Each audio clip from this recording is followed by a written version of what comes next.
Thưa thầy là có nhiều người cũng chưa hiểu lắm là tu hành là làm cái gì ấy, thầy có thể giải thích thêm được không? Dạ, tu hành thì đầu tiên mình hiểu là bỏ cái điều ác làm cái điều thiện. Giống như mình ở đời mình như mọi người nói là sám hối là làm nhiều cái điều ác, hại cha mẹ hay là dâm dục hay sát sanh hay trộm cắp, đọa rồi đến cho mình khổ. Giờ tu hành để là hướng tới bỏ cái điều ác để làm cái điều thiện để cho mình không khổ nữa, không có đọa địa ngục ngạ quỷ súc sanh nữa, mà không có thấy tâm mình nó không có tội lỗi nữa, nó không có thấy có tội hay là ăn năn với ai nữa, hay không có nối tiếp một điều gì với ai nữa, mà thấy nó nhẹ nhàng, nó được hạnh phúc, nó được an lạc thì mới tu hành. Chứ còn không, nếu mà không có thì mình đâu cần tu hành đâu. Ở nhà mình sống như mọi người, mình hưởng dục hưởng lạc rồi mình đi, không có cái nhân quả đấy, không có thiện thì mình đâu có tu đâu. Nên là tu hành là mục đích như thế, bỏ cái ác hay làm điều thiện để hướng tới rồi cái mục đích to lớn hơn rồi thì mình làm được rồi thì mình hướng dẫn cho những người khác cùng làm. Chứ không mình, nếu mà một mình biết làm điều thiện rồi không nói với ai cả thì cũng chưa được. Đó là thì mình phát cái tâm như thế. Khi mà chúng con hành thiền tứ niệm xứ Và thì có phải là chỉ cần mình làm gì thì biết mình làm đấy không, hay cần thêm điều kiện gì?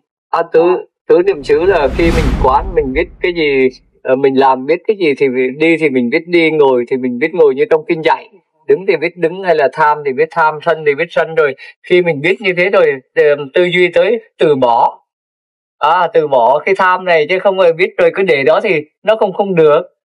Chẳng hạn như mình biết tham rồi mình cứ để như thế, chẳng hạn như là biết người ăn trộm, đúng không, mình khuyên nó lần sau đừng ăn trộm nữa, không tốt, chứ mà rồi cứ im lặng mặc kệ cho nó rồi nó lại ăn trộm nữa. Nhưng mà mình biết tham hay là mình biết sân rồi mình nhắc cái tâm nói lần sau đừng có tham nữa, đừng có sân nữa. Hay là hôm trầm ngủ hay là cái gì mà tật xấu của mình thì mình tư duy tác ý nhắc bỏ rồi diệt trừ, thì khi đó hắn mới tứ niệm xứ. Chứ không mình biết như thế là mới biết là tỉnh giác như thế rồi mình tìm cách để mình loại trừ nó để tăng cái điều thiện. Gọi là trước khi tứ niệm xứ là đã có tứ chánh cần là ngăn ác, diệt ác và tăng trưởng thiện, sanh thiện và tăng trưởng thiện gì. Có cái ác thì ngăn chặn đi, chứ biết đó rồi mà vẫn để thì không được. Ngăn chặn rồi diệt trừ nó rồi khởi cái thiện lên, rồi sau đó hắn mới tứ niệm xứ quán thân thọ tâm pháp. Đó cho mọi người biết là rồi tư duy đến để diệt trừ. Và nhưng mà cái thiện thì đừng có diệt. Cái thiện thì tăng trưởng nó lên, chứ đừng có tư duy để diệt cái thiện. Còn cái ác như dâm dục hay là trộm cắp hay nói láo hay là những cái thứ mà thấy trong mình như thế, hay là sân hận với người khác hay khổ não hay những cái thứ đó thì bỏ. Hướng tới thì nó mất cái đó ấy. Là tứ niệm xứ thường xuyên quán như thế rồi để đến làm cho nó mùi lược tham sân si ấy, nó giảm dần. Bây giờ mình nói hết thì chưa được, nhưng mà làm cho giảm hết, nó ít dần rồi đến một cái thời điểm nào đó đủ duyên thì mình dễ vào thiền định rồi mình diệt hẳn. Thế thầy, dạ, con xin phép con hỏi. Đây là con thiền ban đêm con thiền thông, lần đây là con có thiền mệt rồi con nghỉ ra, nhưng con cố con sức là con cứ thiền thì là con hiện nay là con gần như là con ở trong ánh sáng đấy. Vâng, dài mà thầy con hỏi là có những lúc con đang ở trong cái định, đang trong ánh sáng mà sâu thì là nó hút lên cái tầng trời đấy, có phải là nó lên cái tầng thiền trên tầng trời? Ở trong cái ánh sáng, khi mình nhìn ánh sáng rồi, khi mình có ánh sáng rồi mình phải thấy được sắc, mình phải thấy được tầng trời này, gặp người ta. Vâng, nhưng mà ý là con hỏi thầy là có nghĩa là tự nó hút lên mà coi như là con không mất kiểm soát, nó hút lên các cái tầng trên, nó mất tầng ngoài sự kiểm soát của con, có đúng không? Vâng, như thế là nó vào rồi, nhưng mà mình chưa đủ định để giữ. Mình có ánh sáng rồi, mình thấy sắc rồi, mình phải vào cảnh trời đó. Vâng. Mình biết đó là ai rồi, mình gặp các vị thiên hay ấy, rồi mình nói chuyện với họ, biết mình nói chuyện, biết đó là ai rồi mình sanh này tới. Xem trong cái kinh Trung Bộ á, mà dạy các ba anh em tôn giả Anuruddha đấy. Rồi khi ngài cũng định như thế rồi, ngài biết giữ ánh sáng rồi giữ sắc như thế rồi, khi đó mình mới mà làm đi làm lại nhiều lần, chắc chắn rồi mình biết được vị này như thế này, nói chuyện hỏi với rồi biết được đầy đủ sắc với ánh sáng của mình, rồi nói chuyện với biết hỏi như thế thì mình đi đó là định mình ở trong đấy là có cảnh giới đấy. Dạ vâng. Đừng có sợ gì cả. Dạ vâng. Cái này con xin phép hỏi thêm mà.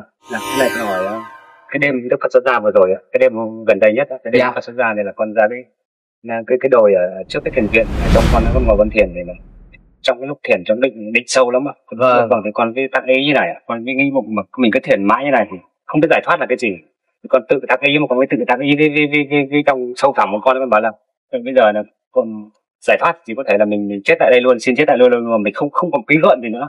Thì là con bảo bây giờ con tăng ý là con thì con tâm nguyện con là con có 2 đứa con trai, tâm nguyện con là xuất gia, vợ con cùng tâm nguyện cho vợ con xuất gia. Thì con nói với vợ con là bây giờ một là đi lấy chồng, 2 là xuất gia. Con xác định con chỉ có con đường thôi, chẳng qua là con bé quá. Là thầy con phép con hỏi thì con cứ tác ý vậy thì con bảo vậy bây giờ thì không phải vướng bận thế nữa rồi. Bố mẹ con thì lương bây giờ một tháng thì là lương hưu thì là 10 triệu. Thì là con bảo thôi thì chết được rồi. Con xin 10 phương chư Phật là cho con xin chết ngồi tại đây thì con xin phép thầy là con phải kể thật như này. Thì trong tích tắc là cả cái đầu con này từ cổ đến đây cái gì xét hết lại. Người còn nóng băng mà con nói thật thầy là nó nóng băng như kiểu một cái cồn nước đá đây. Thì con vào được 3 giây. Vâng. 1, 2, 3 là con thấy cái niết bàn đúng như ngài Ajahn Chah ngài tả đó. Thì con hỏi thầy là cái đúng niết bàn đó. Cái niết bàn này cái tả đó thưa đúng như ngài pháp ngài, đúng như pháp ngài Ajahn Chah đó. Thưa anh hỏi cái đấy vượt quá khỏi con chưa đạt đến niết bàn, con chưa vào đó nên là con không biết cái đấy để trả lời. Và con phải tả thầy là con thấy cả một cái vũ trụ này. Vâng. Nó giống như một cái ao phẳng lì giống như cái pháp ngài Ajahn Chah đấy, nhưng con vào được đúng 3 giây thôi. Vâng. Thì con hỏi thầy là đúng không? Đúng. Cái đấy thưa là vượt quá cái hạn không thầy cái hạn hiểu biết của con cái vào cái định này, nhưng mà cái niết bàn á đó là một số định, nhưng mà cái niết bàn hiện tại ở đây á nếu mình vào đó là mình nhập một cái cảnh giới đó, nhưng mà thực tế niết bàn mà hiện tại ở mình á, nói chết hay không á là tất cả mọi cái nó không có tham nữa. Vâng. Thấy mình không còn cái gì nữa. Không tham, không sân hay không si, nhưng mà nhưng mà nó không phải là tích tắc lúc đó. Nhưng mà nó phải kéo dài cả cái đời sống của mình khi nào cũng thế. Vâng. Chẳng hạn như là giờ mình ngồi mà mình tu thiền, mà nói ngồi quán thọ thân pháp, mà mình nói là trạng thái niết bàn rồi. Giờ chẳng hạn như mình ngồi thiền như thế này ngày đêm, hay là không ăn không uống nữa, nó không ăn, nó an lạc suốt ngày suốt đêm, với lại nó chẳng hạn như là làm pháp này biết cái này trí mình nó mở, trí mình nó mở cái này cái kia, họ hỏi rồi bắt đầu thấy cái đời sống thực tế đấy, mình đối chạm với nó, hay là gặp dâm dục, hay là gặp những cái nó có khởi lên nữa hay không, hay là những cái đó nếu mà nó hết không có tham nữa, sân si nữa, nếu mà họ để họ đụng tới mình coi có sân nữa không, rồi mình có ngủ nữa không, hay là cái gì nữa, hay là mình có ăn uống gì, hay là nó vẫn an lạc, nó vẫn khỏe mạnh, nó vẫn gì không chết, hay là cái gì thì mình nói chung là đã được giải thoát khỏi cái kia, thì mình biết đó là niết bàn hiện tại. Bây giờ mình ngồi như thế này mà thấy các cảnh này cảnh kia, mình thấy đóng băng hay là ngồi cục hay là cái gì, những cái đó là nhiều khi mình vào một cái cảnh giới nào đó mà mình không có diễn tả được, hay là mình không biết. Nhưng mà cái niết bàn mà Phật dạy là niết bàn thực tế, mình va chạm, mình sống như thế này kéo dài mà ai làm cái gì nữa, hay là chẳng hạn như là ai đánh đập chửi mắng mặc đồ nhớp đi ngoài họ chê bai, hay như cái nào nó cũng không có khởi cái tâm, nó gọi là nó bất động ấy. Rồi mình ngồi thiền như thế này là giờ bảo nó tình chỉ hơi thở, ngồi thiền nhập tứ thiền, nhập sơ thiền, tam thiền, rồi mình thấy tứ thiền rồi, hay là mình biết được quá khứ nhiều đời nhiều kiếp của mình rồi, hay là thấy có thiên nhãn như tả trong kinh đấy, thấy thiên nhãn là thấy biết được người này sanh mạng của chúng sanh như thế nào, rồi người tốt xấu đẹp đẽ do hành nghiệp như thế nào đó, rồi thấy được lậu tận mình đó, thấy khổ như thế. Có những cái minh đó rồi thì mình nói là thì ra là mình đã đạt được trí tuệ giải thoát. Chứ bây giờ mình mới thấy như thế rồi ra nó vụt mất đi, lần sau mình không thấy nữa. Rồi lần sau mình nó được 2-3 giây, lần sau mình không thấy nữa, là vô tình mình đạt cái đó, nhưng mà mình chạm cái đó, cái mình không hiểu nó là cái gì cả. Thì trí mình nó chưa có vào đó, thì nói chung là cái đó là nói để chắc mình khi nào vào giờ anh ngồi tu thiền đó, giờ nó là cái đó mình đã có rồi, giờ mình vào lại, mình vào đi vào lại nó là giờ không tin thì tôi vào tôi thấy cái cảnh đó, tôi thực hiện cho mọi người thấy chứng thực như thế thì thì ra là mình chứng được cái định đó. Nhưng mà mình biết được cái định đó rồi nhưng mà mình chưa chứng được nó, không chứng được đúng không? mình phải thực hành làm đi làm lại thì mình mới nói dạ. Không chứng được, còn nếu mà con hiểu rồi thì con hiểu. Dạ đúng rồi, giờ mình tu tứ niệm xứ chẳng hạn như là quán thân thọ tâm pháp mà thấy mình không có gọi là quán thân, biết được nó bất tịnh, nó bẩn, nó nhớp nhúa rồi khi đó hắn mới, chứ bình thường đâu có ai bản lĩnh mà lấy dao cứa cổ mình chết đâu, đâu có dám, trừ những cái người mà làm một cái chuyện gì tội lỗi quá hay hối hận gì quá hay là mất cần đời ấy, họ mới tự sát. Chứ một người đang sống hạnh phúc khỏe mạnh bình thường mà an ổn như thế này thế bây giờ không muốn sống nữa không có. Nhưng mà khi bắt đầu thân thọ tâm pháp mình quán xong rồi, khi đó năm tiền cái nó diệt rồi thì khi đó nó mới nhập định đúng chính xác của nó là thì mình hiểu được là ly dục ly ác bất thiện nó chứng vào trú sơ thiền đá, nó ở trên đấy nó an lạc rồi, khi đó mới xác định dần. Cho giờ mình nói đùng mầm ở như thế này thì con cũng không tin là mình chứng được niết bàn kiểu đấy, tại vì mình gọi là tu thiền nhiều quá rồi, giờ tâm mình nó hắn hướng cái đấy. Giờ nói chung là giờ xả bỏ nó, nhiều bất cần không suy nghĩ gì, tư duy là nó không ở một cái thời điểm nào đó là nó suy nghĩ như thế nhưng mà thực tế thì thân nó chưa chứng trải, chưa thân chứng, khi tâm nó hắn mới vượt qua tới đó đấy. Nhưng mà mình sẽ vào cái đó, chắc chắn nó sẽ có cái đó, nhưng mà mình sẽ vào lại để xem nó như thế nào, nhưng mà phải khi nào mình cũng vào được thì mình mới nói là biết cái đấy. Chứ nhiều giờ mà như vào những cái tầng thiền mà nói đóng băng đóng bếp đó thì con chưa vào, con chưa thực tế đấy nên là con không biết. Con chỉ có trải nghiệm là tham với sân, chẳng hạn như là con đi bộ trên đường như thế là đau rát rồi mọi người đánh lễ không kính cho, rồi tâm tham hắn khởi lên rồi như thế để mình biết, để xem hắn có sân ở trong đó là mình biết mình sân hay là cung kính lời dưỡng đấy. Rồi nó sân rồi họ chửi mắng họ ghét, sân hắn khởi lên rồi mũi mòng rắn rết nữa, rồi đi trên đường mưa gió nữa rồi bắt đầu các cái nữ nhân các thứ nữa này kia khác nọ nữa đủ thứ thì hắn khởi lên thì mình mới biết mình có tham có sân hay không. Nhưng mà mình biết mình có thì mình vẫn nói là mình có sân rồi mình từ bỏ. Nói như là hồi này tứ niệm xứ đấy, mình có tham thì nói là sám hối nhắc tâm lần sau đừng có như thế này nữa, đừng có khởi lên nữa, đừng có tham nữa, thì dần dần nó hết đi rồi là bắt đầu khi nào bác thầy cũng thiền hết á, khi nào ngồi đấy nó cũng bảo tình chỉ hơi thở, chết là nó chết. Giờ bảo nó niết bàn rồi chết là chết, nhập hòa định nó cháy, từ đốt cháy thì khi đó thì mình. Nhưng mà mọi người mà tu được niết bàn đó chớ có vào niết bàn sớm để sống, để nói cho mọi người có lợi ích. Con xin phép hỏi thầy thêm kia. Con xin phép ạ. Dạ là con cái thầy vừa nhắc cái thiền đóng băng thì con sẽ phép là con kể lại thầy cái này là con vào 3 lần. Một lần là hôm Tết thì con ngồi thiền thì con mới niệm, con vào định sâu lắm. Chỉ con thì con không vào được dài thời gian dài, nhưng mà cái độ sâu ạ thầy, thì cái độ sâu thì con khẳng định là con vào cái độ sâu là bởi vì con xác định là tâm con là con xác định, có những lúc là con xác định chết bỏ đó thầy.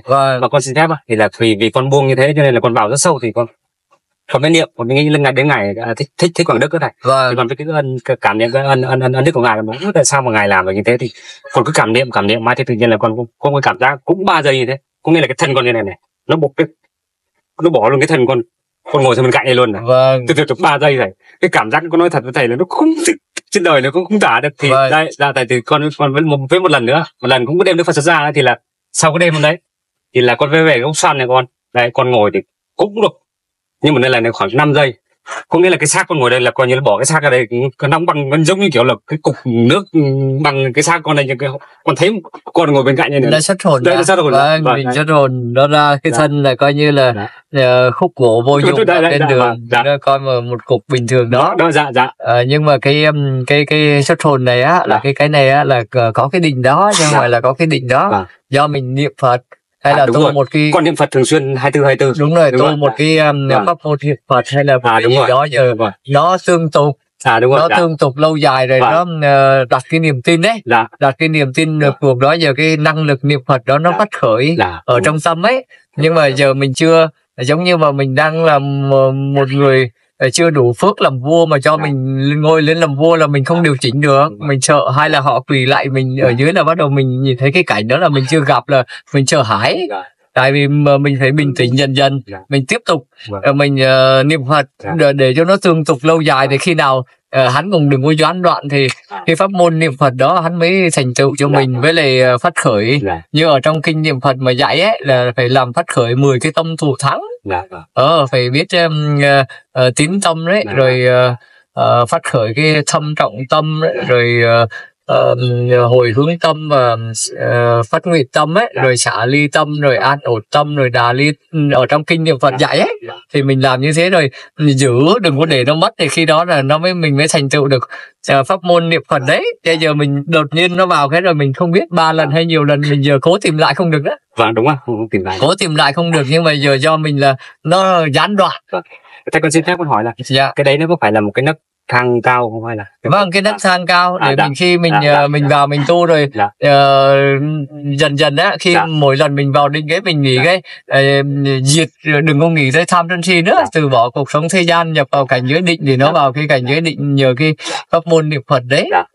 Cũng có cái cảnh giới đấy, nhưng mà nó là cái khi mà mình ngồi như thế này mình không cần nữa, nhưng mà khi mà trở lại ra mà mình không niệm Phật nữa, hay là thì nó lại hòa ra cái đời sống mình nhìn thấy ấy, các cái cảnh tượng như thế, thì mình lại không điều chỉnh được, không điều chỉnh được cái sự vọng tưởng của mình đấy, mình vẫn dao động ở trước cái của dục thế gian. Vẫn dao động chứ không phải là không dao động nữa. Con sẽ hỏi vậy thì chắc là phải xuất gia, vậy chứ phải không xuất gia không giữ vật trọng. Đúng rồi, phải xuất gia, tiếp tục xuất gia rồi đặt niềm tin, đừng có sợ hãi. Con chưa xuất gia, con đang bé quá, con đợi con lớn tí nữa. Không xuất gia cũng được, ở nhà cũng được, nhưng mà mình gìn giữ giới cho nghiêm. Con bên này là con mới 8 giới thôi, nhưng con nghĩ là khó giữ, không xuất gia khó giữ cái này lắm. Giữ được 8 giới là ăn ngày một bữa hay ăn chay? Con ăn chay ngày một bữa đấy. Đúng rồi, trước ngọ rồi cứ giữ như thế là có phước báo rồi, là tốt đẹp rồi, ở cảnh giới cõi trời rồi. Khi đó mình tu thiền, mình ước nguyện vào đó, nhưng mà mình vẫn còn cái ở đời là vẫn còn cái gia đình ấy, là mình không có tiến sâu hơn được, nó giữ ở cái phước ở đó. Giờ mà mình muốn ở sâu hơn á, thì mình phải vào rồi phát cái tâm, để phát cái tâm tu thành như thành Phật, như Thích Ca Mâu Ni á, Phật Thích Ca ấy, chứ đừng có tu thành để mình chết đi, để mình chết bàn mình giải thoát đi. Cái đấy thì nó không giúp được cho ai cả, cho được cho mình thôi. Cái đấy thì nói chung là mình cũng không nói gì, nhưng mà để phát tâm tu thành vô thượng chánh đẳng chánh giác thì tốt hơn. Cái nấc niết bàn là cái nấc khác.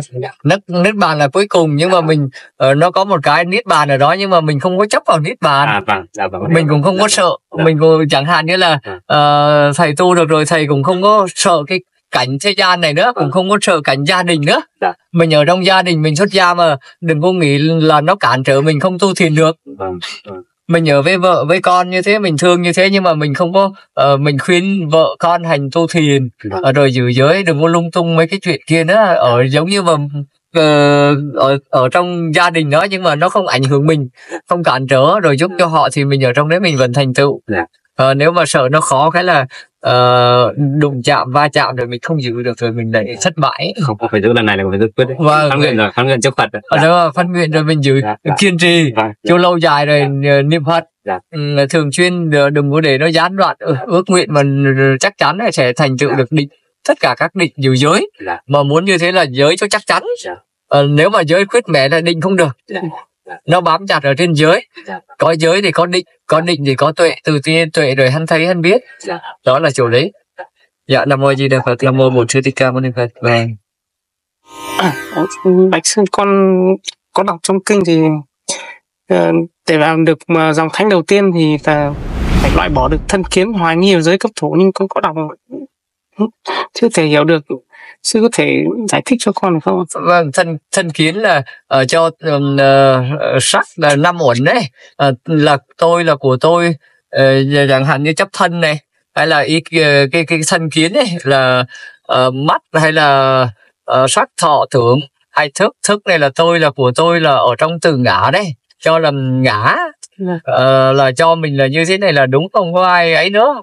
Là chẳng hạn ở đây là tôi, là của tôi đấy, chấp thủ, hay là nói là đây là vợ tôi, hay là con tôi, hay là gia đình mình đấy, gia xe tôi, hay là cái đó là giới cấm thủ, là kiến thủ, là những cái đấy là thân kiến, cho cái thân này là của mình đấy, thân kiến ấy, rồi cho những cái thuộc về nó là thọ, cảm thọ này là tôi, là an lạc đấy, hạnh phúc là của tôi, hay là sắc thọ tưởng hành này là của tôi, là tôi. Nếu mà mình sống như thế là thân kiến, trong kinh Phật dạy nhé, là thân kiến.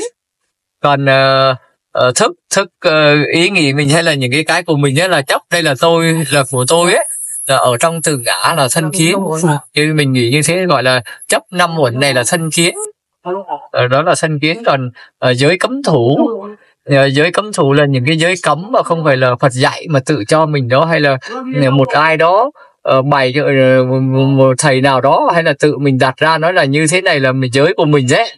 Chẳng hạn như giờ mọi người nói là giờ giới đặt cho mình một cái là con lấy một cái ví dụ là như tụng kinh, như gõ mõ, hay là một cái gì đó mà mình thường xuyên, hay là đây là cấm thủ, giữ chặt lấy, đừng có buông ra nữa. Đây là đúng á, là giữ lấy, cấm thủ giới, cái giới mình đặt ra rồi chấp giữ lấy là cấm thủ, giữ lấy, giữ chặt đấy, đừng không bỏ nữa, ai nói gì cũng không nghe nữa. Nhưng mà trừ những cái giới của Phật dạy ra thì nó làm theo thì nó không cấm thủ nữa. Chẳng hạn như mà Phật dạy ăn ngày một bữa mà mình giữ, ai nói cái gì mình cũng giữ chặt đấy, cái đấy cũng cấm thủ. Nhưng mà giữ giới đó là giới Phật dạy là tốt, không phải của mình đề ra. Đó, bậc trí như những cái mà không thuộc về Phật dạy, nếu mình chấp mình làm á, là nó giới cấm thủ. Đó là dạ. Là con hoài nghi ạ. Hoài nghi là mình nghi ngờ bậc chánh đẳng giác dạy đây là không biết mình có tu được hay không nữa. Mình nghi ngờ lời Phật dạy ấy nó sai, không biết tu có chứng không, rồi nghi ngờ bản thân mình, người khác tu được mình không tu được ấy. Nó nghi ngờ như thế này, cái tâm nghi ngờ chẳng hạn như nghi ngờ như ở thế gian thì người ta không nói xấu với mình cũng nghi ngờ nói xấu, hay là như sống với vợ mình mà họ chung thủy với mình mà lại đi nghi ngờ với người khác. Cái tâm hoài nghi đấy nó đủ cái nghi ngờ trong á. Rồi nhưng mà đặc biệt là nghi ngờ của mình là không tin vào cái lời Phật dạy. Mình vẫn hoài nghi không biết con đúng không, vân vân á. Mình tu mà thấy không đạt được thiền định nữa, thấy nó không được an lạc, nó thấy vẫn vọng tưởng thế, mà bắt đầu mình mới hoài nghi ngờ á. Đó là ba cái, nếu mà ai loại trừ được ba cái này thì đạt quả dự lưu. Đạt quả dự lưu, nhập vào dòng thánh, nhất là trở lại 7 lần nữa. Như cư sĩ chúng con thì tối đa cũng có thể đạt được đến quả thánh thứ 3 đúng không sư? Cư sĩ thì đạt quả thánh thứ 3 đến quả nhất lai, không đạt được quả A La Hán, quả bất lai, nhưng mà họ vẫn nhập được tứ thiền, các tầng thiền, chứ không phải là không được. Cư sĩ ở đời họ vẫn làm, nhưng mà cư sĩ mà phát tâm tu á, mà như các vị đại Bồ Tát họ xuống á, thì họ còn nhập hơn cả những cái gì nữa chứ, mấy cái đó làm gì đó. Họ còn cao hơn cả cái hạnh sắp thành gọi là Như Lai vô thượng chánh đạo chánh giác rồi mà họ, nhưng mà họ sinh ra là họ phát nguyện vào hạnh cư sĩ để họ độ sanh. Mọi người phát như thế thì đó là ba cái thân kiến đấy. Cái thân kiến hoài nghi, giới cấm thủ. Cái giới cấm thủ mà những cái mà thuộc về ngoài đạo hay là cái gì họ dạy cho mình ấy, mà mình giữ chặt, mình bỏ, mình không có theo lời Phật dạy nữa, mình giữ chặt, đó là giới cấm thủ. Nhưng mà những cái mà giới Phật dạy á, đây là những cái luật giới luật Phật đưa ra thì trì giữ thì không phải là giới cấm thủ. Đó là giới cấm thủ. Những cái nào mà thuộc ngoại đạo ấy, thuộc ngoài ấy, chẳng hạn như là giới mà sống lõa thế, không mặc áo quần kêu khổ hạnh, hay là tắm chung nước tắm 3 lần, hay đứng một chân, hay ép xác khổ hạnh, hay hành như thế để mà cho mình chấp cho là được, đó là giới cấm thủ. Đó là mọi người hiểu như thế thì mọi người biết được. Thưa sư, hiện nay thì có rất nhiều kinh sách, con không biết đâu là lời của Phật nói. Vâng, kinh sách ấy thì bây giờ mình không biết được, do đừng có nghe cái kinh sách giảng. Kinh sách nào cũng là kinh sách cũng lời của Phật, tam tạng kinh điển đấy. Kinh Nikaya, kinh A Hàm, kinh Bali đấy, kinh A Hàm, rồi kinh những cái kinh mà đại thừa đấy, kinh đó là cùng những cái lời Đức Phật nói cả, nhưng mà do là mình không có áp dụng được khi mình tu á, chưa đủ phước, chưa đủ đức để nghe hiểu cái chỗ đó, rồi bắt đầu mình nghi ngờ. Mình nghi ngờ, nhưng mà đọc kinh nào á mình chưa hiểu được đừng có nghi ngờ, mình để rồi mình nói là để khi nào mình nghi ngờ mình thông rõ cái đó. Nhưng mà nghe một bài kinh nhé, là mình chưa vội nói là đây có phải là Phật thuyết hay không phải Phật thuyết, nhưng mà phải đem áp dụng với đời sống tu hành của mình mà theo Phật dạy đấy, rồi đối chiếu với kinh, đối chiếu với luật, đối chiếu với đời sống phạm hạnh nữa, mà mình thực hành mà thấy nó đem lại giảm tham sân si an lạc, đem lại hạnh phúc cho mình, thì mình khẳng định nói đây là lời chánh đẳng giác dạy. Chứ mình đừng có nói là vội nói là kinh này là Phật thuyết hay là không Phật thuyết gì hết á. Mình nghe rồi mình đem thực hành, rồi mình đối chiếu với kinh, với luật, với đời sống phạm hạnh của những vị thánh tăng ấy, mình so sánh đi so sánh lại nhiều lần như thế để mình phân tích, mà có khi mình cũng chưa chắc, tại vì sở trí mình chưa đủ hiểu. Tại vì kinh Phật pháp thì sâu xa nhiệm màu, nhưng mà giờ mình nói ra cái tri kiến của mình đấy, mình đừng có vội mà nói ngay, nhưng mà phải thực hành một thời gian. Dạ, Nam mô Di Đà Phật, Nam mô Bổn Sư Thích Ca Mâu Ni Phật. Dạ. Thầy cho con xin phép thầy bạn hỏi cái này ạ. Dạ. Cái này con suy nghĩ mãi, thầy là con một lần là con chết hụt là ly bì 3 ngày 3 đêm, là con là con sống là nhờ công an Di Đà Phật. Vâng, thì là con cái chết hụt từ địa ngục ra đấy. Vâng. Con viết sách lại đấy, con đang định viết sách lại để thế nào. Nhưng mà sau này con lại cứ thu tiền thôi. Con bây giờ con biết khi mà mới cái đây có 2 năm thôi thì con cứ sám hối cho con thiền vì cái việc con sợ địa ngục quá, con sám hối con thiền nó cái nổi nước lên thế thầy. Vâng. Rồi là con cứ thiền thông đêm nữa. Nhưng mà con xin phép thầy là con ấy băn khoăn là không biết tại sao mà con rõ ràng là con sống được nhờ công an Di Đà Phật mà con cứ thích tu thiền, thì con không bằng cứ quên cả niệm Phật để cứ tu thiền quên cả thế giới Tây phương cực lạc cứ tu thiền thôi. Nam mô A Di Đà Phật là một cái câu niệm hồng danh của Đức Phật A Di Đà. Mà cảnh giới đấy là cảnh giới có thật, mà mình không biết, nhưng mà mình niệm mà tương ưng về đó, mình đặt niềm tin đấy, sẽ chiêu cảm về đó. Mình thấy sợ cảnh địa ngục mình tu thiền, nhưng mà do mình sợ hãi, đạt rồi đó một cái sợ hãi là do giới mình chưa tròn. Tới đó cái bắt đầu nó tâm nó vọng, nó hoang mang, nó sợ, nó bật ra. Phước mình chưa đủ để vào đó. Xin kính thầy con hỏi thêm.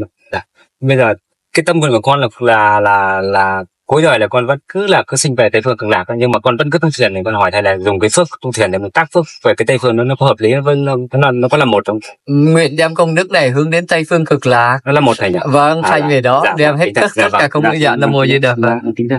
Tất cả công đức mà mình tu thiền đấy, tại vì làm phước á là có bố thí, trì giới, tu thiền, rồi đem cái công đức đấy hồi hướng công đức về quả Bồ đề vô thượng chánh đẳng giác, nó sanh về đấy. Dạ, Nam mô Di Đà Phật, Nam mô Bổn Sư Ca Mâu Ni Phật.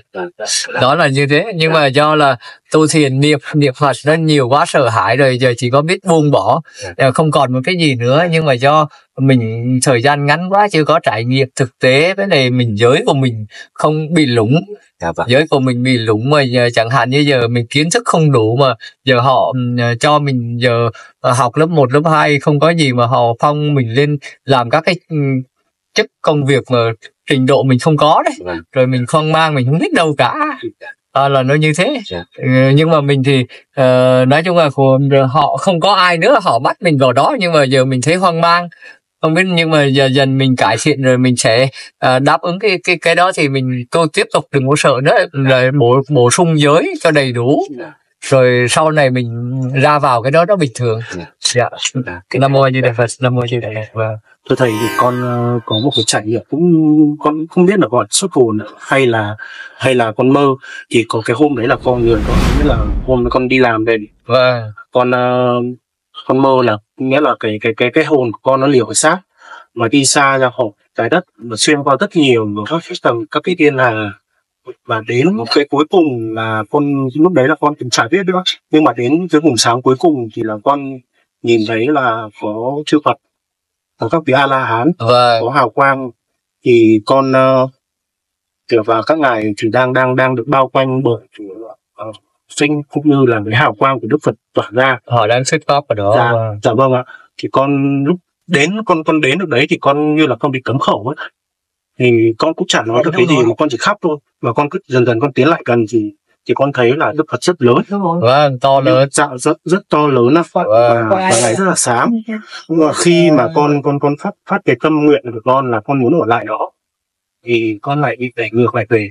Vâng, công đức phước báo không có, mình thấy rồi mình không nói được. Dạ, tới đó là năng lực của mình với lại cái đức độ, cái phước của mình á, cái công đức của mình không đủ thì phải bị trở lại, rồi mình thấy mình khóc, mình muốn thì ra là có cái thế giới này chứ không phải là không có, mà lâu nay mình không biết. Dạ vâng. Giờ không biết rồi, giờ tự nhiên vô tình mình thấy như thế, giờ mình cũng không biết làm sao để về đây được nữa. Dạ, đúng rồi. Biết cách gì để con đường nào tới chỗ này, không biết có hay không, mà chắc chắn là mình đã thấy có như thế này. Dạ. Nhưng mà giờ mình phải chưa tìm cách để về được đó. Dạ. Chẳng hạn như giờ mình thấy đi như thế này, mọi người ở đây này, ở Việt Nam như thế này, nhưng mà giờ sang Mỹ thấy nước Mỹ hắn sung túc như thế, nhưng mà mình ở đây mình không biết.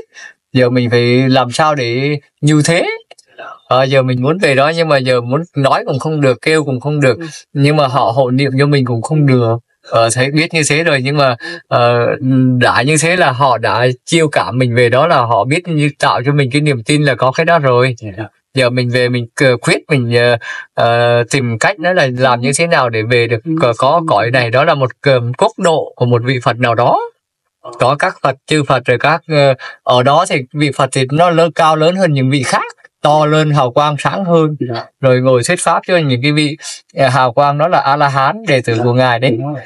Con thấy Đức Phật rất là lớn, và mình chỉ giống như là mình chỉ bé như bằng một cái, nghĩa là con kiến so với ngài thôi. Đúng rồi. Thì khi mà tiến lại gần thì con cũng nghĩa là khi mà con bị đẩy về, con đẩy về xong thì thực sự thưa thầy là bây giờ con chưa biết phải làm như thế nào để con tu tập, cũng như là con hướng con về nơi đó nữa. Về nơi đó, nhưng mà bây giờ mình cũng như thầy đấy, giữ giới 5 giới rồi 8 giới rồi, bố thí tu thiền, niệm hồng danh chư Phật, chiêu cảm cho mình về cái cảnh giới đó. Mình chưa biết chắc là vị Phật nào, tại vì trong quá khứ thì vô lượng chư Phật, nhiều như cát sông Hằng. Giờ mình thấy có duyên với vị đó thì chắc đời trước mình cũng là từng cúng dường giữ giới với vị này rồi. Rồi bây giờ mình niệm hồng danh, mình tương ưng về đó, nguyện đem công đức này hồi hướng về đó tất cả, chắc chắn nó sẽ về đấy.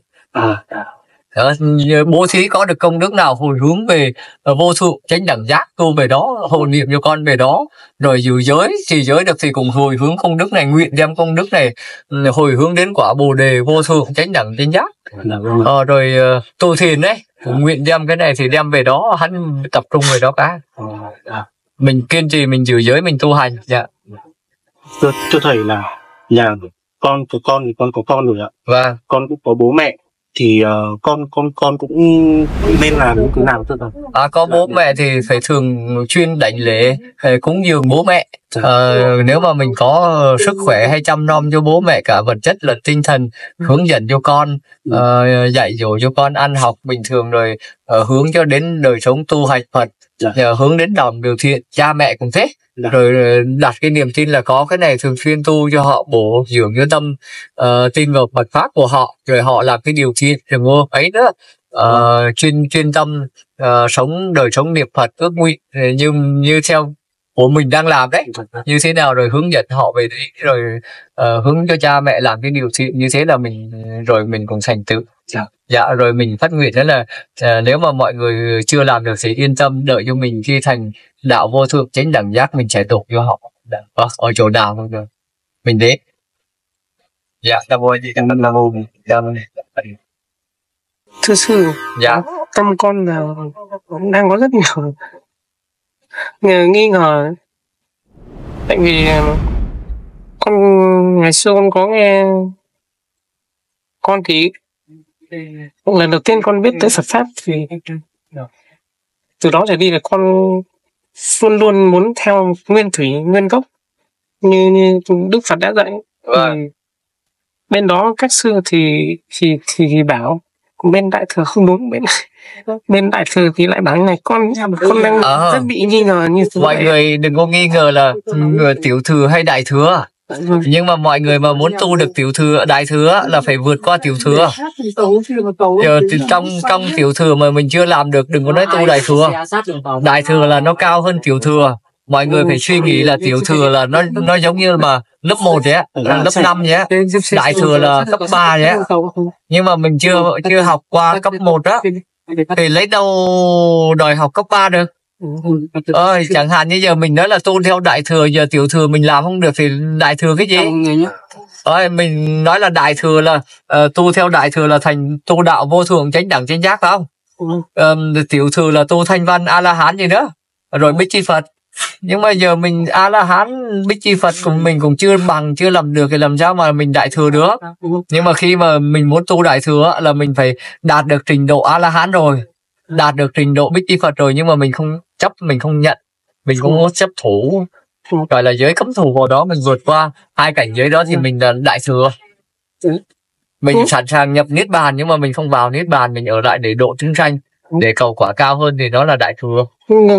Con cũng nghe là ở trong kinh Viên Thủy cũng có dạy,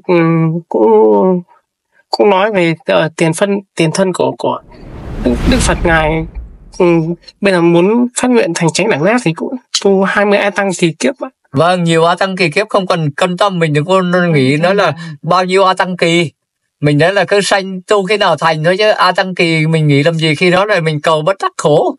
Mình cầu mong mình không được ấy, mình đã chỉ biết niềm tin Phật như thế rồi chắc chắn để thành thôi, nhưng mà mình chưa biết. Nhưng mà mục đích của mình là không phải là để mình thành chánh đẳng giác, nhưng mà mục đích của mình là để giúp cho mọi người. Giúp cho mọi người thì khi đó mình đâu có cần là mình thành chánh đẳng giác đâu, mình đâu có cần thành về để bao nhiêu A Tăng kỳ nữa, nhiều A Tăng kỳ hay không cần biết A Tăng kỳ nữa. Mình sao là giờ mình đang gặp ai đó mình nói giúp cho mọi người, chẳng hạn như cha mẹ mình làm điều thiện, con cái mình như thế là mình giúp cho họ, như thế là mình chỉ cần ước nguyện như thế rồi mình tu khi nào nó thành thôi. Mình đừng có nói là phải bao nhiêu A Tăng rồi bao nhiêu 3 A Tăng kỳ hay 20 A Tăng kỳ hay theo tinh tấn hay theo đức tin gì đó, mình không cần quan tâm cái đấy. Mình cứ đặt cái niềm tin đó là nếu mà như ông gọi như thế nào là mình tu tiểu thừa, hay như thế nào là thanh văn hay Bích Chi Phật, mình hiểu. Mình đừng có phân biệt đây là đại thừa hay tiểu thừa. Nhưng mà tiểu thừa mình cùng học, đại thừa mình cùng học, cái gì mình cùng học hết rồi, nhưng mà mình không nhận cái đấy. Khi đạt được chẳng hạn như là lớp cấp 1 mình cùng học, cấp 2 mình cùng học, cấp 3 mình cùng học, đại học mình cùng học, nhưng mà khi học xong mình không dính cái đấy. Mình không, chứ mình không nói là đây là chạy ra nói là tôi là cấp 3, ông là cấp 2 thua tôi. Như thế thì lại cái tâm này so đo, nhưng mà mình cấp 3 rồi lại đưa những cái kiến thức văn hóa cấp 2 lại làm không được. Đúng không? Rồi mình không có chính nói là chẳng hạn như họ là đại thừa kêu nói là cao hơn tôi, nhưng mà giờ đem giới luật của tiểu thừa ra thì lại không lầm được. Nếu mà không giữ được, chẳng hạn như nói ăn ngày một bữa hay là tu hành cái này cái kia, ngồi thiền này không có, thì cái đấy là cái kiến thức xua. Nhưng mà mình đừng có chấp đây là tiểu thừa, nhưng mà mình nói là tiểu thừa cũng là kinh Phật dạy, đại thừa cũng là kinh Phật dạy, nhưng mà căn cơ đối với những vị nào mà không phát tâm tu thành vô thượng chánh đẳng giác mà chỉ có cầu giải thoát niết bàn thì chờ ngài độ hơn thì học cái đấy. Rồi đến khi chờ chẳng hạn, nhưng đến khi giờ mình phát cái tâm như thế này nhá, mình gìn giữ giới, mình tu hành đến giải thoát mà mình không có phát tâm thành vô thượng chánh đẳng giác, thì đến khi gặp ngài Mettaya cái mình thành đệ tử, cái họ độ cái là thành A La Hán, thanh văn cái là mình giải thoát cùng. Nhưng mà khi bây giờ mà mình tu thành vô thượng chánh đẳng giác, mình tu như thế này, nhưng mà đến khi mình gặp ngài Mettaya thì họ lại thục phí cho mình, họ không có hướng mình đến quả A La Hán giải thoát nữa. Họ lại tác động Như Lai thì họ biết mình tâm niệm cái gì, họ hướng cho mình. Nên là mình đừng có nghi ngờ nói là tiểu thừa là phải, không phải là đại thừa. Nhưng mà cơ bản là mình không hiểu được nó, không hiểu được đại thừa nói gì, tiểu thừa nói cái gì. Nếu mà mình học xong tiểu thừa, học xong trình độ cấp 1 rồi mình mới biết chứ. Giờ mình không biết trình độ cấp 1 nói cái gì, cấp 2 nói cái gì nữa. Mình phải hiểu được đại thừa nó nói cái gì, tiểu thừa nói cái gì, đối với ai cả. Rồi khi đó thì mình mới nói là đây là tiểu thừa căn cơ những người này, đối với đại thừa căn cơ những người này. Rồi khi đó mình nói là không nghi ngờ nữa, không nghi ngờ phân vân nữa. Cái người có người phát tâm, có người không phát tâm. Ở đời phát tâm kêu nói là nghe nói tu 20 A Tăng kỳ kiếp, sợ quá. chặt tay chặt chân này, móc mắt móc bố thí tai rồi nói trong thiền thân ấy, tiểu bố này khiếm ấy, không dám nữa, rồi cho mạng sống rồi như thế rồi ai hay là khổ nhiều quá rồi không biết hôn được rồi bắt đầu sợ hãi rồi không tin nữa, rồi thôi bỏ cuộc. Dạ. Vâng, như chúng con bây giờ phải thường xuyên tích lũy ba la mật. Đúng rồi, đặt niềm tin lúc nào cũng là bố thí ở đời còn, nhưng mà bố thí pháp thì quan trọng, hướng dẫn cho mọi người làm điều thiện, chứ không phải là khi nào giờ mình làm á. Ngày xưa tu là bố thí, mọi người yên tâm, bố thí mà như tai mắt mũi cái đấy là khi mọi người có định để cho cái rẹc không có đau đớn gì đâu mà lo. Mấy cái đấy là cái chuyện đơn giản nhất của một cái bậc họ phát nguyên đấy. Đến khi đủ định nhé, như nói như thầy nói giờ đem cắt rông băng để cắt ấy, kiểu gì này cũng được, nhưng mà họ thử mình thôi, cái tâm, nhưng mà không phải khổ não như thế đâu. Với lại mình thường xuyên tích ba la mật, 6 cái ba la mật như kinh Bát Nhã dạy đấy, bố thí ba la mật, trì giới ba la mật, nhẫn nhục ba la mật, tinh tấn ba la mật, thiền định ba la mật, trí tuệ ba la mật đấy. Mọi người tích cái đấy cho đầy rồi kiểu gì nó cũng thành, chả cần phải lo cái gì nữa, cứ không cần viết bao lâu mình cũng nghĩ đến khi nào mà đủ nhiều, nhưng mà rồi mình sẽ gặp nhiều chư Phật để mình đảnh lễ, mình cúng dường, mình tu với họ nữa rồi mới được. Nhưng mà muốn như thế thì đời này mình phải xuất gia, mình phải xuất gia cho được, kể cả ở nhà tại gia, để tóc tai mặc áo bình thường, nhưng mà tâm của mình nghĩ xuất gia là nó được rồi. Tâm của mình ấy, chủ yếu cái tâm ấy, chứ không phải là cạo tóc, mà cái tâm mà nó không xuất gia thì nó cũng chả xuất gia. Khi tâm mình là sống ở tại gia, nhưng mà mình tư duy nó là mình giống như người xuất gia. Người xuất gia là thực hành được cái gì thì mình cũng thực hành cái đấy. Người xuất gia giữ giới như thế nào thì mình cũng giữ giới như thế, làm như thế nào thì mình cũng giữ giới được như thế là mình đã xuất gia. Chẳng qua là cạo cái tóc hay là khác đi một chút. Các vị ở trong rừng có khi họ đâu có cạo tóc đâu, họ đâu có phải nói phải cạo tóc của họ mình để dài, họ tu mình cái đấy thì, nhưng mà sau này Phật dạy cạo bỏ râu tóc thì mình cũng làm theo thôi. Mình tin lời Phật mà, mình noi gương ngài thì dạy cạo bỏ râu tóc, đắp áo cà sa thì mình cũng làm, nhưng mà chủ yếu cái tâm mình ấy, cái tâm mình ở đâu mà nó xuất gia là được, nó không còn nói cái điều gì nữa, nó không tham không sân không si nữa, là tập cái đấy để nó vào cái tầm thiền tích lũy các cái ba la mật của mình, nó sẵn sàng giờ ai xin cái gì nó cũng cho hết đấy. Để nó ước nguyện cái tâm niệm của nó. Nhưng mà mọi người đấy thì ấy rồi họ giúp cho các bậc chư Phật với chư Bồ Tát với chư Hiền Thánh, họ hộ niệm cho mình khỏi phải lo cái đấy. Nhưng mà cơ bản là mình phát cái tâm thiện đấy, tu hành ấy, rồi sẽ có gặp những bậc thiện hữu tri thức cùng với mình, họ chia sẻ, họ nâng đỡ mình. Cái đấy thì con cũng thấy cái điều đấy. Tu hành thì họ cũng chỉ đường cho mình thì con cũng biết.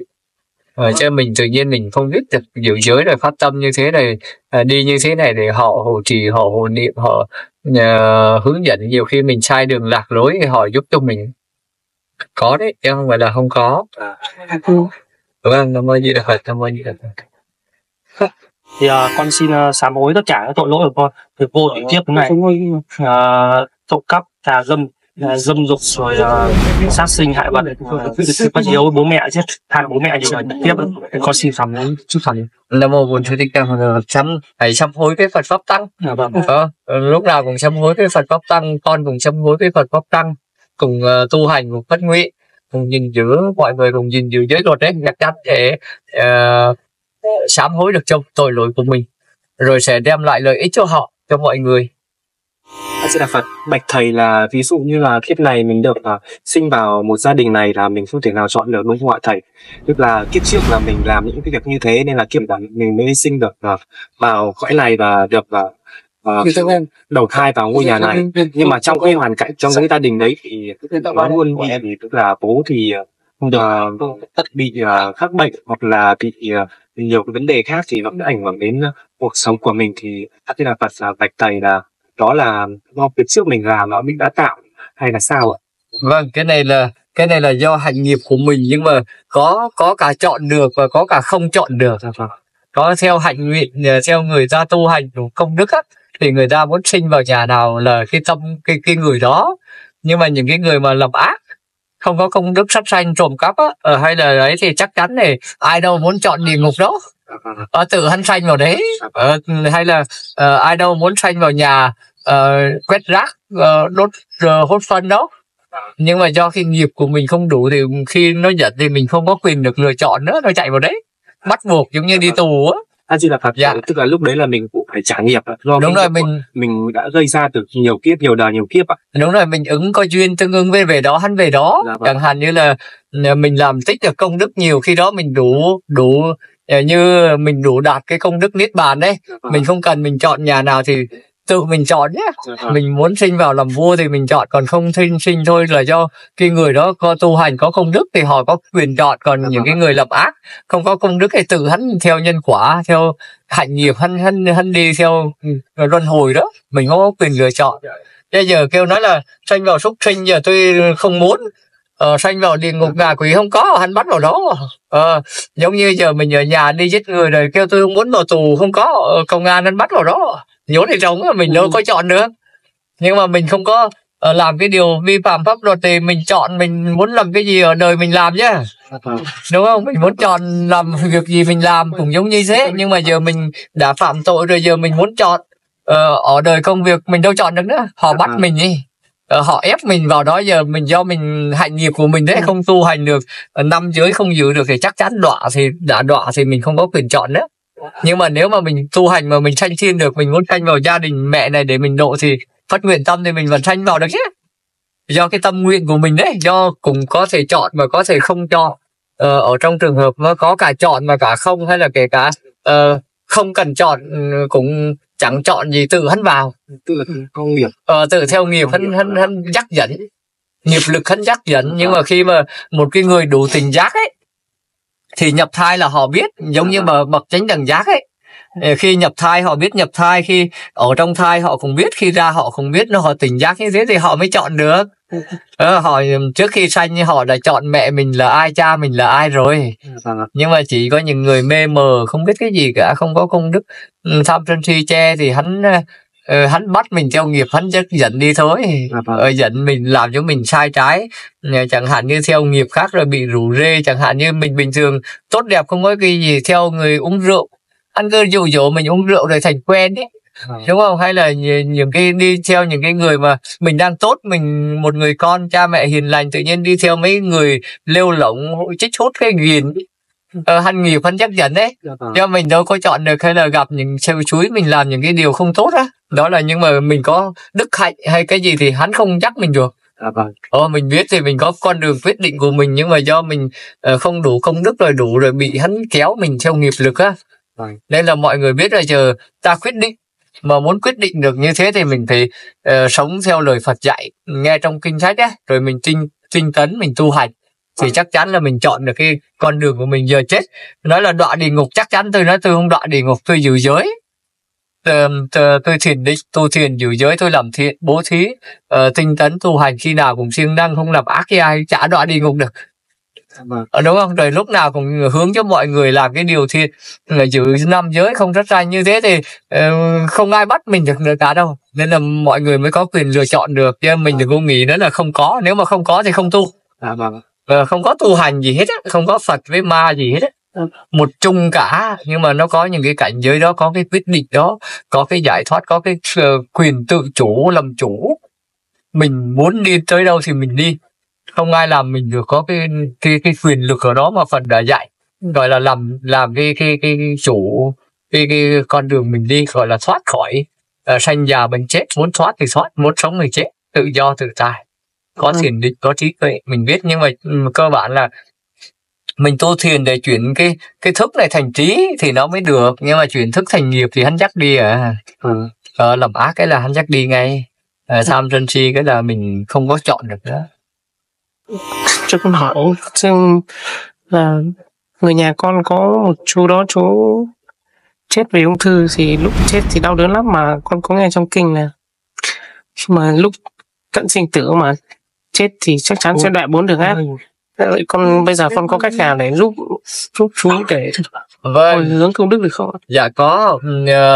Những cái người mà khi bị bệnh ung thư hay chết, họ vật vã, họ tham luyến và họ khổ não như thế, chắc chắn là đọa ác thú rồi, không chạy đâu cả. Nhưng mà trừ trường hợp mà họ cúng dường nhiều chư Phật, họ còn phước 7 đời hay cái gì đó, thì họ được sanh rồi, đến khi rồi nghiệp đó hắn của họ cùng tới. Nhưng mà lúc dạ bạch xương lúc sống thì cũng làm những cái điều không đúng không đắn, mà lúc chết sữa con trông chuối gầy và bụng to, trông đúng như tranh ngạ quỷ luôn. Vâng, đấy là họ cảnh giới đó. Thì giờ anh phải về là bố thí đến Phật Tam Bảo, Phật Pháp Tăng, rồi hồi hướng công đức cho họ, rồi nguyện giữ giới đấy, giữ giới, trì giới, giữ 5 giới, rồi tu giữ 8 giới, ngày trai giới đấy, rồi hướng dẫn với những cái người, nói với những người nhà trong nhà con của ông bà đấy, trì giới, rồi hồi hướng công đức, nguyện một ngày 24 giờ giữ 8 giới.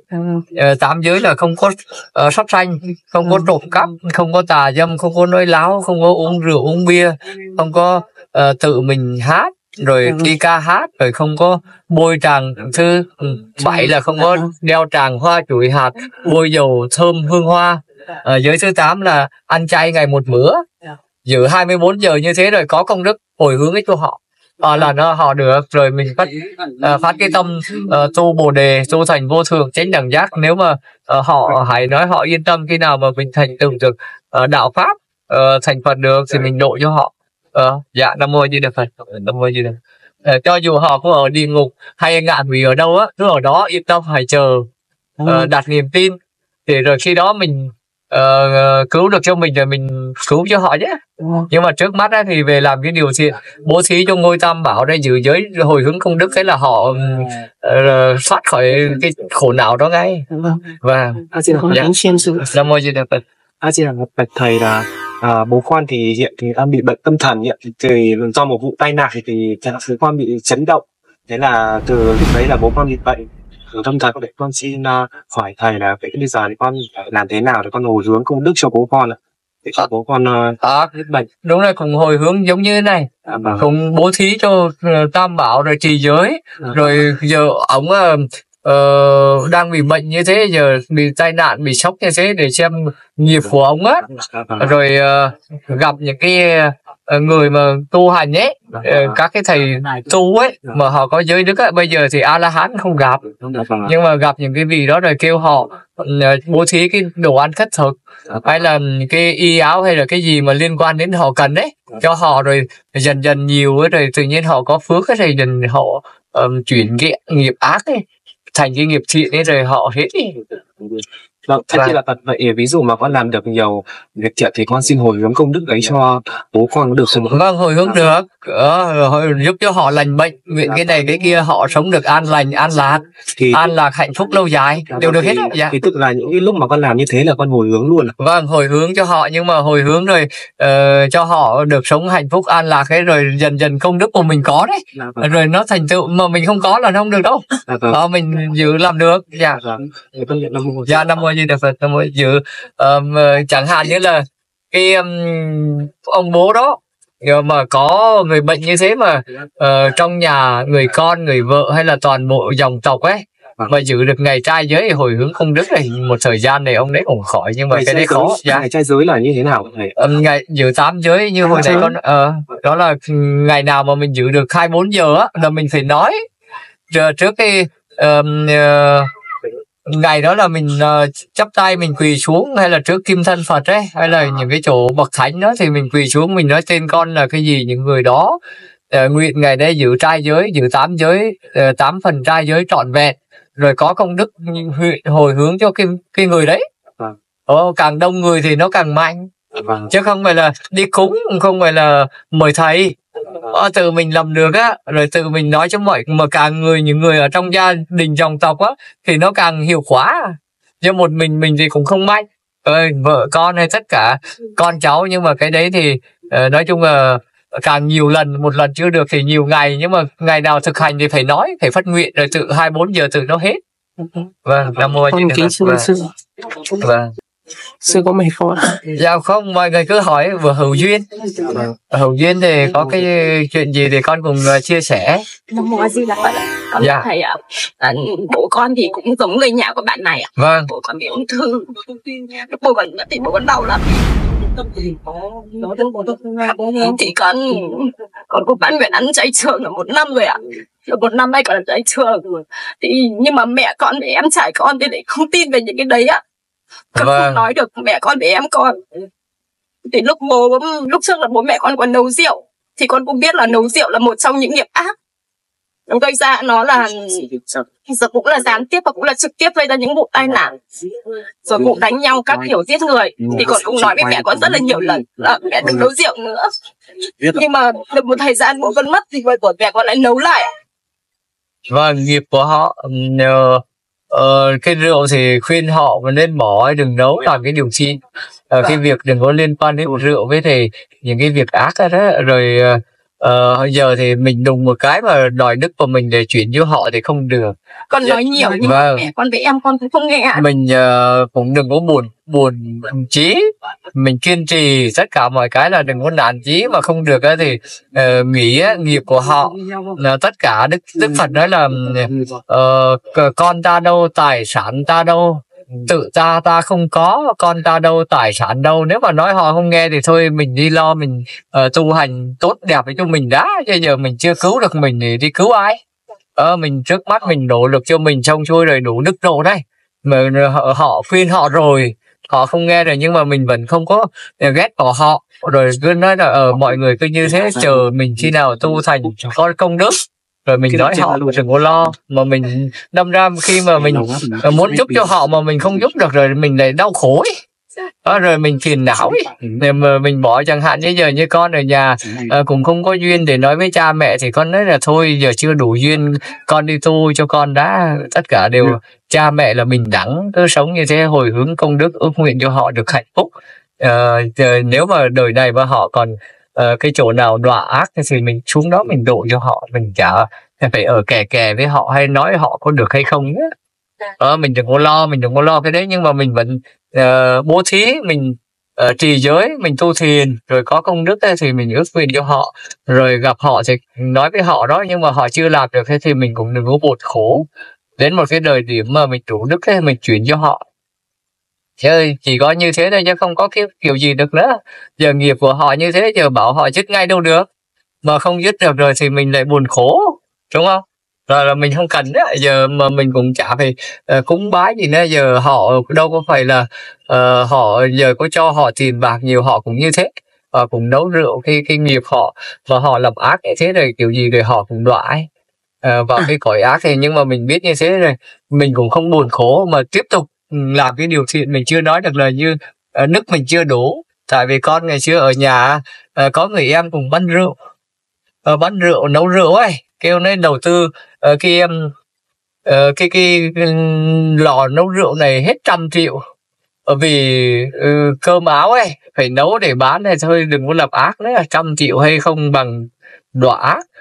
Nói như thế con nói nghe thì nghe, không nghe thôi mình cũng chả cần nữa. Nói rồi, chẳng hạn như họ cũng không trách mình được. Nói ngày xưa đến khi một đời nào đó họ gặp mình, nói ngày xưa mình làm cái đó mà ông biết không nói với tôi với, để tôi bỏ nó, tôi nói rồi mà ông làm thôi chứ.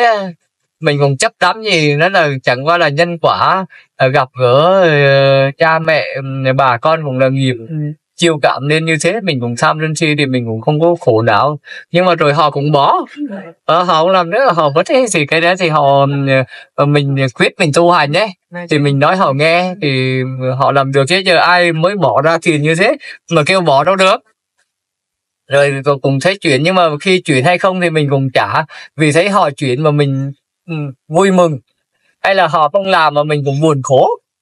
Rồi khi họ bỏ được cái đó này rồi chuyển sang đi bắn cá thì lại mình nói trước rồi mình cũng bỏ, họ cũng bỏ, kêu thôi đừng có làm những cái thứ đó. Thì dần dần thì mọi người làm phát cái tâm tu hành thì mình mới nói được. Bây giờ mình không có, mình nói không được đó. Giờ ra ngoài tất cả mọi người ở ngoài theo nghiệp hạnh của họ dẫn đi, nhưng mà mình muốn nói được cho tất cả mọi người thì mình phải phát cái tâm thành vô thường chánh đẳng giác thì mình mới nói được hết. Thành có công đức to lớn đấy. thì mình mới độ sanh được, bây giờ thì mình chưa. Thế là mình phát cái tâm đó. Mình phát cái tâm đó, đời này nói thân nữ thì không được, nhưng mà đời sau mình trở thành một nam nhân, mình tu hành tam y nhất bát, mình đi tu hành, tu thành thiền định trí tuệ, tu thành vô thù chính đẳng giác, mình độ giúp cho, nói cho những cái cha mẹ người em này nghe, rồi nói những người khác nghe nữa.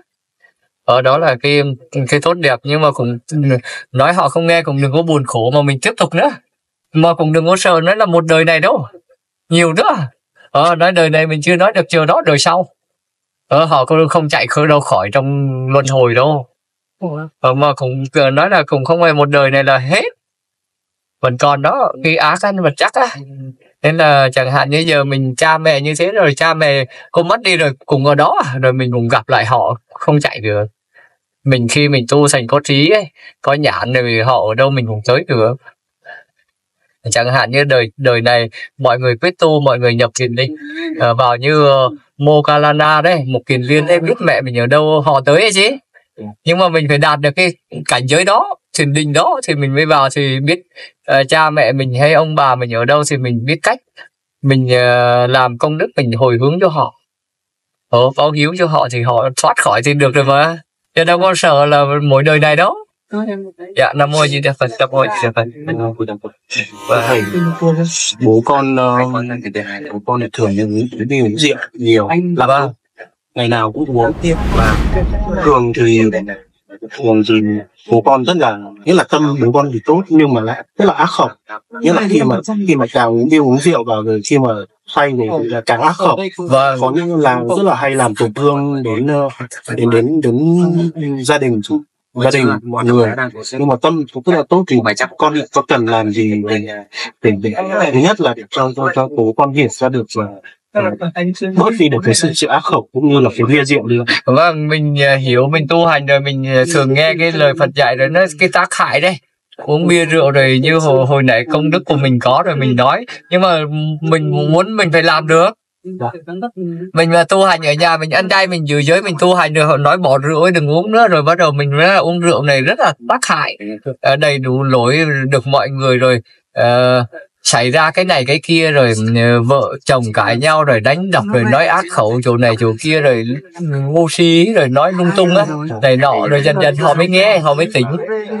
Mình ở gần cạnh họ rồi, mình ở nhà mình đấy, tại vì con biết là thực tế này có.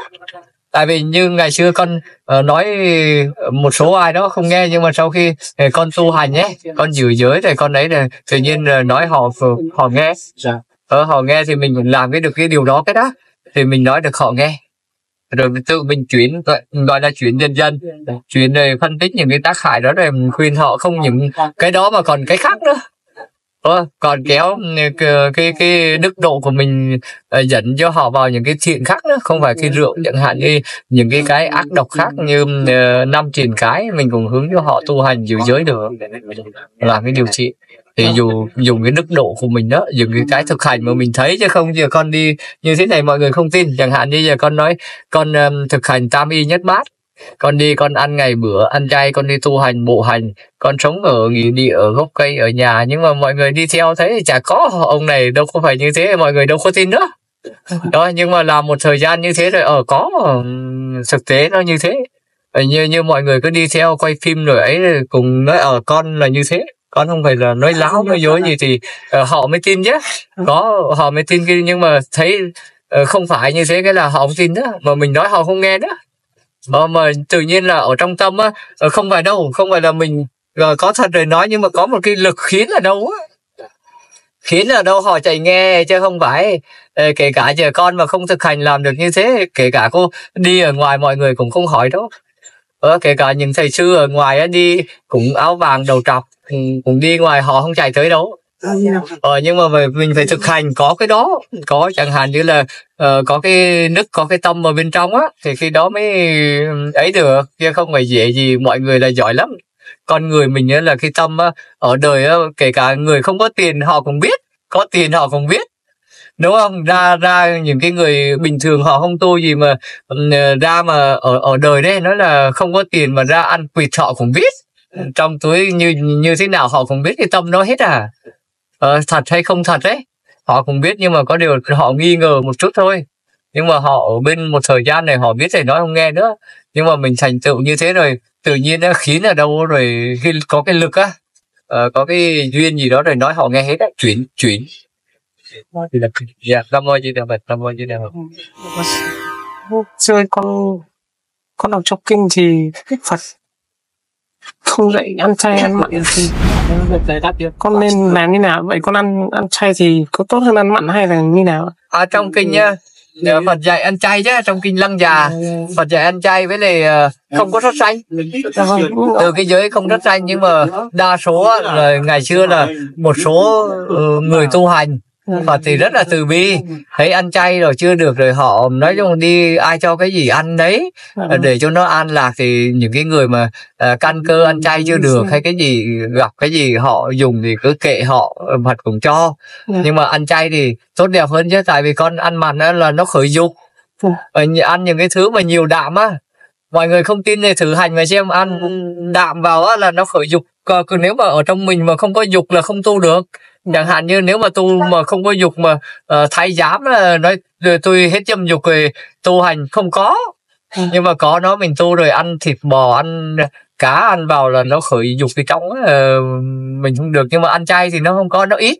Rồi mình mới điều chỉnh được trong thiền định rồi nó mới mất. Nhưng mà là với lại ăn mặn nó bất tịnh, nó bẩn, nó nặng nề, nó không được nhẹ nhàng. Tâm mà nó không nhẹ nhàng thì thiền định cái gì nữa. Nó nặng nề đấy. Thịt cá với lại ăn thịt bò thì nó toàn người thấy mùi bò không à. Ăn gà rồi nó mùi gà, mà ăn bò rồi bò nó húc à. Nó vay mượn mà. Nhưng mà giờ mình ăn cỏ ăn cây thì nó đâu có húc đâu. Vẫn chúng sinh đấy, vẫn đấy. Nhưng mà mình ăn cái lá của nó như thế này thì nó vẫn không chết được cái cây này. Hay là ăn cái quả với cái hạt đấy, nó rụng xuống này, nói chung là cái đấy nói chung là nó thanh tịnh hơn, nó sạch sẽ hơn. Thì mình đã người tu mà từ cái bất tịnh mình hướng cái thanh tịnh rồi, mình chọn những cái thanh tịnh mình ăn nhé. Hãy bắt chước hãy học tập cái loài bồ câu á. Hắn đi tìm những cái hạt thóc, hạt lúa hắn ăn, chứ đừng có học cái loài quả. Chẳng hạn như loài quả thì hắn giật với cái đống phân trâu có những cái con giun, con dế ở dưới á, những con đấy hắn ăn no bụng ấy. Nhưng mà hắn thì nhớp không được như sạch sẽ như con bồ câu được. Mình ăn cũng thế, mình mà ăn cái nhớp thì cũng như con quả, nhưng mà mình ăn cái sạch thì nó như con bồ câu á, đúng không? Đi kiếm những cái thức ăn sạch sẽ thà không có thôi. Thì mình hiểu như thế rồi thì cho dù mà mình có Nam Tông ăn mặn hay trong Phật thì không dạy chay mặn, nói rõ ràng. Nhưng mà mọi người nghe kinh Lăng Già thì nói chay rõ ràng. Nhưng mà cho dù mà Phật cứ nói thương ai đó muốn ăn mặn tùy chúng sanh theo căn cơ đấy. Nhưng mà mình đã tu hành từ bi rồi thì mình đừng có ăn mặn nữa. Mình ăn chay con thấy sống tốt mà. Đâu có vì cứ ăn mặn để mà ngon là đâu. Con thì ngày xưa con vẫn một số động vật con vẫn dùng, nhưng mà từ một thời gian nay con không ăn động vật nữa.